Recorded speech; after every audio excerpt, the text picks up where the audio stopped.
Hello students, আজি Nelson মেন্ডেলাৰ দ্বিতীয় অংশ।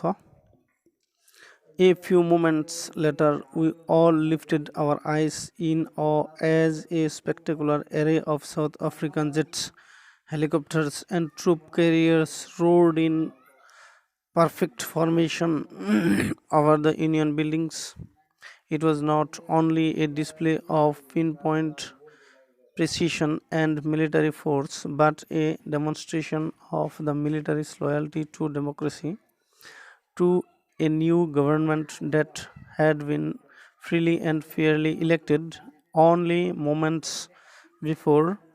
The highest generals of the South African Defence Force and police, their chests bedecked with ribbons and medals from Dutch gunway, saluted me and pledged their loyalty. I was not unmindful of the fact that not so many years before they would not have saluted but arrested me.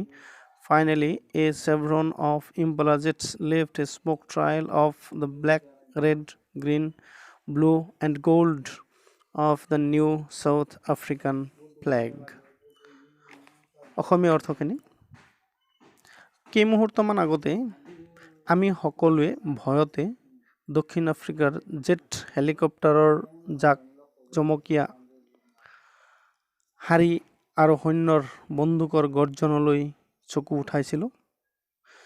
এইটো কেৱল সঠিক ঠাইৰ সঠিকতা আৰু military শক্তিৰ প্ৰদৰ্শনেই নাছিল, ই আছিল মিলিটাৰীৰ গণতন্ত্ৰলৈ আৰু মুক্ত আৰু ভালদৰে নিৰ্বাচিত এটি নতুন চৰকাৰলৈ ভক্তি আৰু আনুগত্যৰ সমাৰোহ।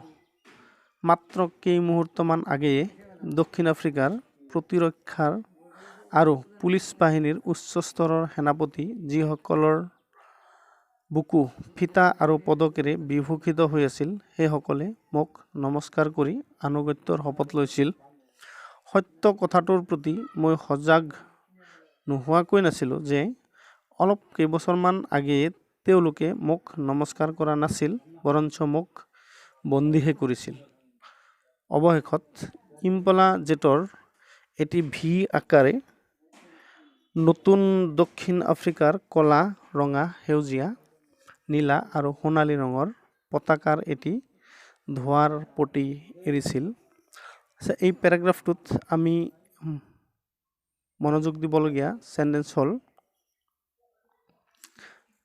যে so many years before they would not have saluted but arrested me, যে কেইবছৰমান আগতে সেই মিলিটাৰী সেনাবাহিনীসকলে মোক চেলুট কৰা নাছিল, কিন্তু মোক সিহঁতে গ্ৰেপ্তাৰ কৰিছিল। আৰু যিটো আমাৰ দক্ষিণ আফ্ৰিকাৰ ফ্লেগৰ কালাৰটো সেইটো হ'ল black, red, green, blue and gold, কলা, ৰঙা, সেউজীয়া, নীলা আৰু সোণালী ৰঙৰ আছিল। Second paragraph.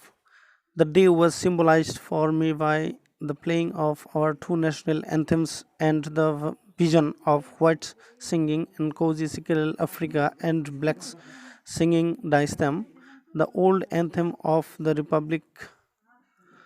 Although that day neither group knew the lyrics of the anthem they once despised, they would soon know the words by heart. সেই দিনটোত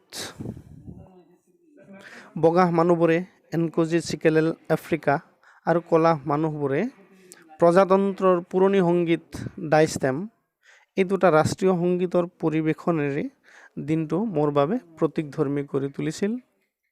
যদিও সেই দিনটোত কোনোটো দলে সেই সংগীতৰ সুৰ, যাক এই সময়ত তেওঁলোকে ঘিণ কৰিছিল, তাৰ অৰ্থটো নাজানিছিল, কিন্তু তেওঁলোকে অতি শীঘ্ৰেই অন্তৰেৰে তাৰ শব্দবোৰৰ অৰ্থ জানিছিল। ইয়াত আমি নোট কৰিবলগীয়া কথাটো হ'ল যে সেই অভিষেক উৎসৱৰ দিনটোত দুটা ৰাষ্ট্ৰীয় সংগীত গোৱা হৈছিল আৰু তাত বগা মানুহবোৰে গাইছিল এণ্ড কৌজি চিকেলেল আফ্ৰিকা আৰু কলাহ মানুহবোৰে গাইছিল ডাইচ টেম, যিটো আছিল প্ৰজাতন্ত্ৰৰ পুৰণি ৰাষ্ট্ৰীয় সংগীত। এই দুটা নোট কৰিবলগীয়া কথা আৰু next paragraph. On the day of the inauguration, I was overwhelmed with a sense of history. In the first decade of the 20th century, a few years after the bitter Anglo-Boer War and before my own birth, the white-skinned peoples of South Africa patched up their differences and erected a system of racial domination against the dark-skinned peoples of their own land. The structure they created formed the basis of one of the harshest, most inhuman societies the world has ever known. Now, in the last decade of the 20th century, and my own eighth decade as a man, that system had been overturned forever and replaced by one that recognized the rights and freedoms of all peoples regardless of the color of their skin. অভিষেকৰ সেই দিনটোত মই এক ঐতিহাসিক অনুভৱেৰে অভিভূত হৈছিলোঁ। 20 শতিকাৰ প্ৰথম দশকত তিক্ত এংলো-বোৱাৰ যুদ্ধ আৰু মোৰ জন্মৰ আগেয়ে দক্ষিণ আফ্ৰিকাৰ শ্বেত মানুহবোৰে অৰ্থাৎ বগা মানুহবোৰে তেওঁলোকৰ পাৰ্থক্যবোৰ ঢাকি ৰাখিছিল আৰু জাতি সম্বন্ধীয় আধিপত্য নিজ দেশত কলা মানুহবোৰৰ বিৰুদ্ধে স্থাপন কৰিছিল। তেওঁলোকে কৰা এই কাৰ্যই এক অতিকে কৰ্কশ অমানৱীয় সমাজ গঢ়ি তুলিছিল। এতিয়া 20 শতিকাৰ শেষ দশকত আৰু মানুহ হিচাপে মোৰ 80 বছৰ বয়সত সেই প্ৰথাটো চিৰদিনলৈ ওলটিছিল আৰু বৰ্ণহীনভাৱে সকলো মানুহে অধিকাৰ আৰু স্বাধীনতা পাব পৰাকৈ স্বীকৃতি লাভ কৰিছিল। Next paragraph. That day had come about through the unimaginable sacrifices of thousands of my people whose suffering and courage can never be counted or repaid. I felt that day, as I have on so many other days, that I was simply the sum of all those African patriots who had gone before me. That long and noble line ended and now began again with me. I was pained that I was not able to thank them and that they were not able to see what their sacrifices had wrought. যিসকল মানুহৰ দুৰ্ভোগ আৰু সাহসৰ কথা হিচাপ কৰিব বা পৰিশোধ কৰিব নোৱাৰি, সেই হাজাৰ হাজাৰ লোকৰ অকল্পনীয় ত্যাগৰ ফলত সেই দিনটো আহিছিল। অইন বহুবোৰ দিনৰ দৰে মই সেই দিনটোত ভাবিছিলোঁ যে মোৰ আগেয়ে গুচি যোৱা আফ্ৰিকাৰ দেশ প্ৰেমী সকলৰ ময়েই যেন সহজভাৱে সমষ্টি। সেই দীঘলীয়া আৰু মহৎ শাৰী শেষ হৈছিল আৰু এতিয়া মোৰ সৈতে পুনৰাই আৰম্ভ হৈছে। মই কষ্ট পাইছিলোঁ যে মই তেওঁলোকক ধন্যবাদ দিবলৈ সমৰ্থ হোৱা নাছিলোঁ আৰু তেওঁলোকে তেওঁলোকৰ ত্যাগে কি কৰিছিল তাক দেখিবও পৰা নাছিল। Next paragraph. The policy of apartheid created a deep and lasting wound in my country and my people. All of us will spend many years, if not generations, recovering from that profound hurt. By the decades of oppression and brutality had another unintended effect, and that was that it produced the Oliver Tambos, the Walter Sisulu's, the Sif Luthalis, the Yusuf Dadush, the Bram Fishers, the Robert Subooks of our time, men of such extraordinary courage, wisdom, and generosity that their like may never be known again. Perhaps it requires such depths of operation to create such heights of character. My country is rich in the minerals and gems that lie beneath its soil, but I have always known that its greatest wealth is its people, finer and truer than the purest diamonds. দক্ষিণ আফ্ৰিকাত চলি থকা জাতি বৈষম্যৰ সেই নীতিয়ে এটি গভীৰ আৰু স্থায়ী আঘাত মোৰ দেশত আৰু জনসাধাৰণৰ মনত সৃষ্টি কৰিছিল। এই গভীৰ আঘাত নিৰাময়ৰ বাবে আমি সকলোৱে বহু বছৰ কটাম, কিন্তু দশক দশক ধৰি চলি থকা অত্যাচাৰ আৰু নিষ্ঠুৰতা অন্য এটা অপ্ৰত্যাশিত ফল, আৰু ইয়ে সেই সময়ৰ Oliver Thomas, Walter Sisulu, Chief Luthuli, Yusuf Dadoo, Bram Fischer, Robert Sobukwe ইত্যাদিসকলৰ দৰে কিছুমান মানুহৰ সৃষ্টি কৰিছিল, আৰু তেওঁলোক আছিল অসাধাৰণ সাহস, জ্ঞান আৰু উদাৰতা সম্পন্ন মানুহ, আৰু এনে অসাধাৰণ সাহস, জ্ঞান আৰু উদাৰতা থকা মানুহ আৰু কেতিয়াও পাব পৰা নাযাব, আৰু সম্ভৱতঃ এনে চৰিত্ৰবানৰ সৃষ্টি কৰিবলৈ অত্যাচাৰৰ এনে গভীৰতাৰেই প্ৰয়োজন। মোৰ দেশ খনিজ সম্পদ আৰু মণিমুকুতাত ধনী, কিন্তু এইবোৰ মাটিৰ তলত লুকাই আছে। কিন্তু মই সদায় জানো যে ইয়াৰ সম্পদ ইয়াৰ জনগণ, যিসকল বিশুদ্ধ হীৰাতকৈও বেছি সুন্দৰ, বেছি সত্য। ইয়াত আমি মনোযোগ দিবলগীয়া কথাটো হ'ল যে দক্ষিণ আফ্ৰিকাত যি অত্যাচাৰ চলিছিল আৰু সেই অমানৱীয় অত্যাচাৰৰ ফলত কেইজনমান নেতাৰ সৃষ্টি হৈছিল, আৰু তেওঁলোক আছিল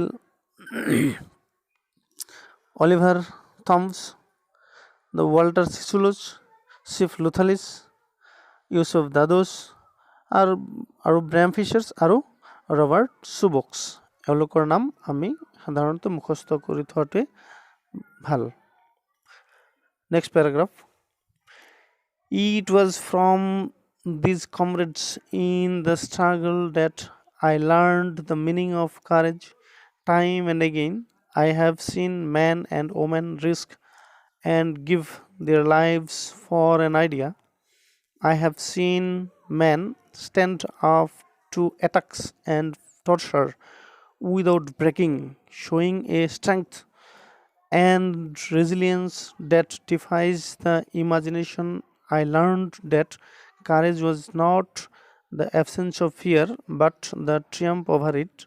The brave man is not he who does not feel afraid, but he who conquers that fear. মই কাৰাগাৰত থকা সময়ত মোৰ বন্ধুসকলৰ পৰাই সাহসৰ অৰ্থটো জানিছিলোঁ, সংগ্ৰামৰ অৰ্থটো জানিব পাৰিছিলোঁ। এটি ধাৰণাৰ বাবে বিপদ চপাই লোৱা আৰু জীৱন ত্যাগ কৰা জনগণক মই সময়ে সময়ে দেখিছিলোঁ।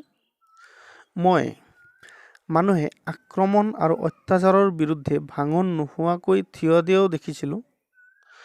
কল্পনাক অৱজ্ঞা কৰি শক্তি আৰু নিজ স্থানলৈ প্ৰত্যাৱৰ্তন কৰা মানুহো মই দেখিছোঁ। মই জানিছিলোঁ যে সাহস ভয়ৰ অনুপস্থিতি নহয়, বৰঞ্চ ইয়াৰ ওপৰত বিজয়হে থাকে। সেইজনেই সাহসী মানুহ নহয় যিয়ে ভয় অনুভৱ নকৰে, কিন্তু সেইজনেই সাহসী মানুহ যিয়ে সেই ভয়ৰ ওপৰত বিজয় লাভ কৰে। এই পেৰাগ্ৰাফটোত আমি মনোযোগ দিবলগীয়া কথাটো হ'ল যে courage was not the absence of fear, সাহস ভয়ৰ অনুপস্থিতি নহয়, but the triumph over it, কিন্তু এই ভয়ৰ ওপৰত বিজয় লাভ কৰা। The brave man is not he who does not feel afraid, সাহসী মানুহ সেইজনেই নহয় যিজনে ভয় অনুভৱ নকৰে, বাট হি হু কনকুইটছ ডেট ফিয়াৰ, কিন্তু তেওঁহে সাহসী মানুহ যিজনে ভয়ক অৰ্থাৎ ভয়ৰ ওপৰত বিজয় লাভ কৰে। Next paragraph. No one is born hating another person because of the color of his skin or his background or his religion. People must learn to hate, and if they can learn to hate, they can be taught to love, for love comes more naturally to the human heart than its opposite.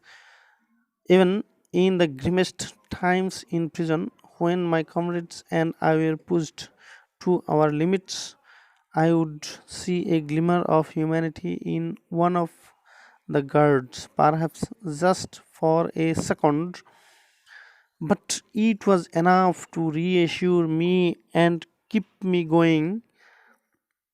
Man's goodness is a flame that can be hidden but never extinguished.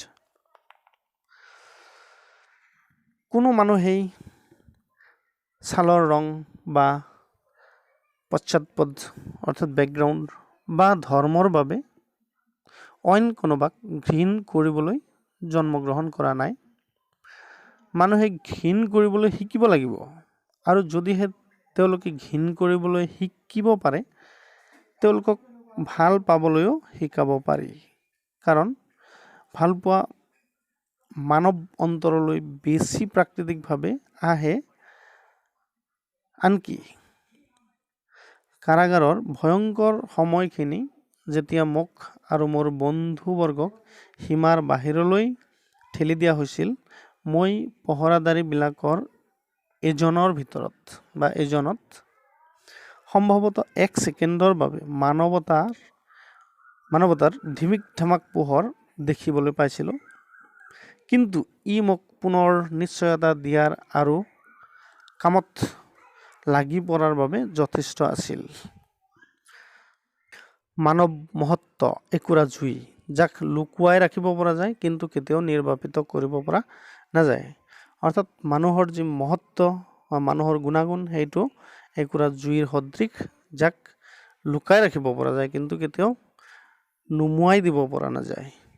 এতিয়া আমাৰ oral comprehension check আৰু প্ৰশ্নৰ উত্তৰখিনি মই হাতেৰে লিখি উলিয়াইছোঁ, আৰু প্ৰতিটো শব্দ তোমালোকে মনোযোগেৰে শুনিবা, আৰু ইয়াৰ পৰা লিখিব নালাগে, লিখিবৰ কাৰণে মই প্ৰশ্নৰ উত্তৰখিনি আপলোড দিম। What do the military generals do? How has their attitude changed and why?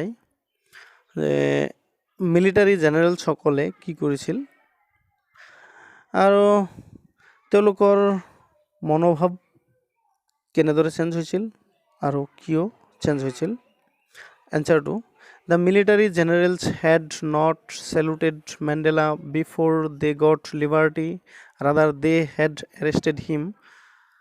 যে প্ৰথম অৱস্থাত অৰ্থাৎ যেতিয়া দক্ষিণ আফ্ৰিকাই স্বাধীনতা লাভ কৰা নাছিল, তেতিয়া মিলিটাৰী জেনেৰেলছবিলাকে মেণ্ডেলাক চেলুট কৰা নাছিল, বৰঞ্চ তেওঁক গ্ৰেপ্তাৰহে কৰিছিল।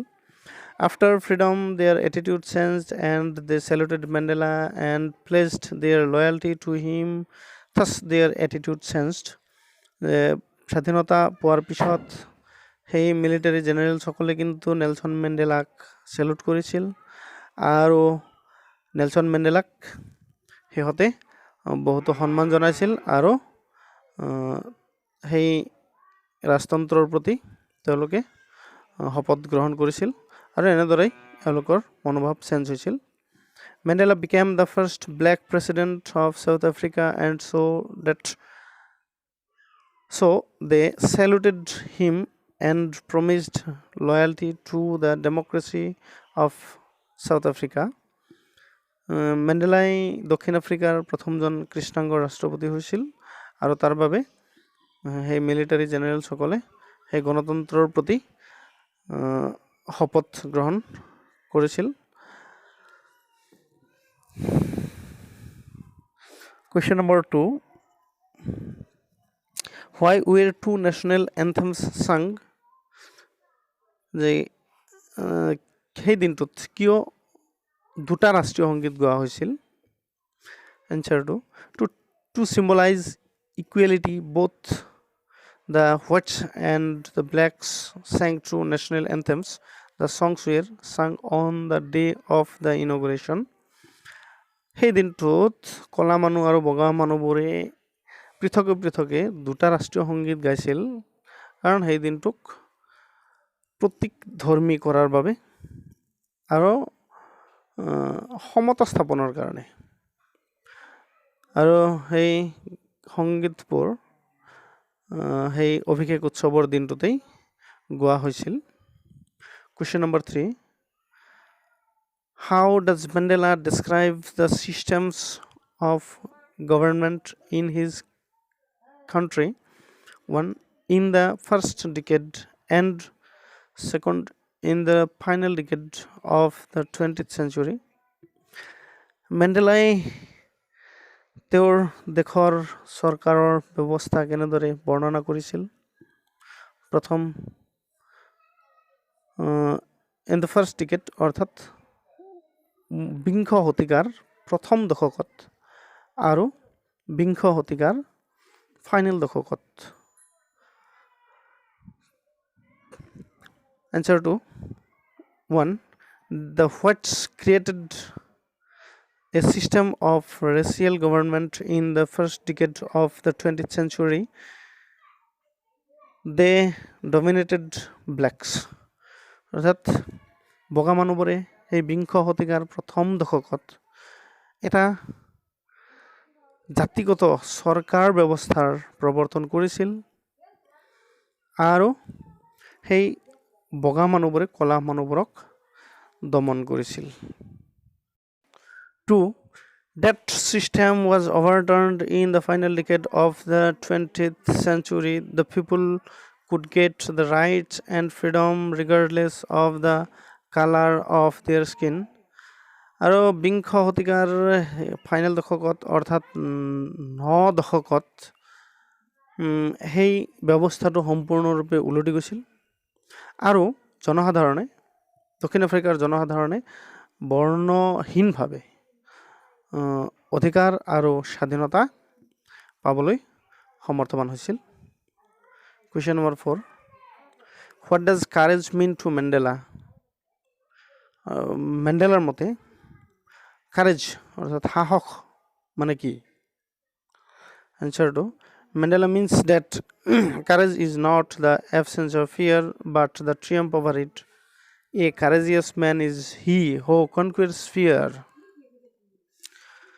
অৰ্থাৎ মেণ্ডেলাই সাহসৰ সংজ্ঞাটো এনেদৰে দিছে যে courage is not the absence of fear. সাহস ভয়ৰ অনুপস্থিতি নহয় কিন্তু সেই ভয়ৰ ওপৰত জয়লাভ কৰা আৰু এজন সাহসী মানুহ তেৱেই হয় যিজনে সেই ভয়ক জয় কৰিব পাৰে। Question number 5. Which does he think is natural, to love or to hate? অৰ্থাৎ মেণ্ডেলাই ভাল পোৱাক নে ঘৃণা কৰাক নেচাৰেল বুলি কৈছে, নেচাৰেল বুলি ভাবে। Answer Mandela thinks to love is more natural than to hate. কিন্তু মেণ্ডেলাই